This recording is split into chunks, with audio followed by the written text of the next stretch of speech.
All right, 6:57. You know, we're all a little guilty of spending a little too much over the holidays, and now that season is behind us. It's time for us to start paying back those holiday credit cards. So in this morning's PIX 11 Financial Fix, we have the 5 best and worst ways to pay off debt. Financial advisor Ken Mahoney is here to walk us through it all. Ken, nice to have you. All right, so nearly a quarter of all Americans go into debt during the holidays. That sounds like a huge number. Scary. Yeah. So how do we go? How do we pay off debt?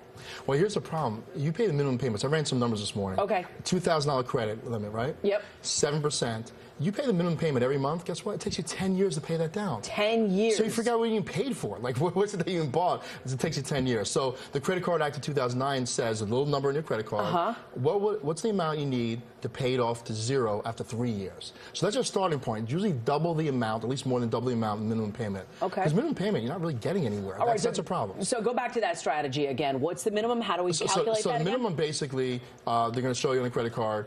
It's going to take 10 years to pay it off. Wow. Okay, but there's another number that's on there that says, hey, it will take 3 years to pay it off down to zero. What is that minimum number? It's usually double the minimum amount you need to pay. Now, should you focus on paying off the largest balance first? Because a lot of people have different credit cards, so how do we combine it all? I know, but you know what? Sometimes it feels better. Let's say you have 4 or 5 credit cards. Pay the smallest one off first, okay, and then you knock it down to 3 or 2. So I would say the one with the smallest balance, let's say it's $400, knock that out. It feels like a sense of accomplishment. A lot of people say it's might be a good time to go take extreme measures out, go into your home equity, dip into your 401k. No, don't do any of that stuff. An accountant would say, hey, you know what? You can write off that credit on the equity line. Not a good idea. It's a vicious cycle of actually getting credit card debt and keep finding ways to pay out of it. Not a good way to do that. And what about switching balances from card to card and 0% interest rates? We can do that. That makes sense. Yeah. So if you have a 15% or 12% and there's 0% offer, go for the 0% and start knocking that down aggressively. And I think the bottom line really is to start now for next year. Yes. Start saving now for next year so you don't get into a financial hole. Next year, use cash. Use 20s and 50s and don't use that credit card because